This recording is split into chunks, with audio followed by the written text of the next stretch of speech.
The musical keyboard has become kind of the universal tool that musicians use to communicate theoretical concepts. And so you don't have to be an amazing piano player to be able to deal with that. We do need you to be able to use the musical keyboard to demonstrate theoretical concepts within music. By the end of this video, I want you to be able to connect the lines and spaces from the musical staff to the various notes on the keyboard. I also want you to be able to explain the layout of the keyboard and have a strategy for locating musical pitches. When you look at a musical keyboard, there's clear organization to what you're seeing.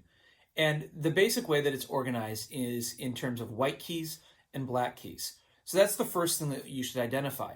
But if you look a little bit closer, you'll actually notice that the black keys actually have a pattern to them. You're going to see groupings of 2 and 3 black keys. Now we can use this layout to basically understand how the musical pitches are laid out on the keyboard. And the easiest way is to look and identify the groupings of 2 black keys. If we move to the white key that is just to the left of that, that is our note C. So as we walk through the musical alphabet, we can label the white keys C, D, E, F, G, A, B, and we would have landed right on another C.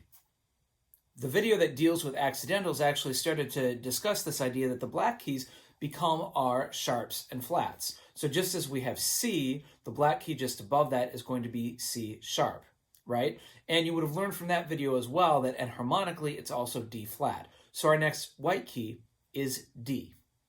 Now, each of these keys on the keyboard actually relate to a line or a space in the musical staff. And that becomes important because how we generate or how we communicate ideas on the musical staff then can also be transferred and played on the keyboard.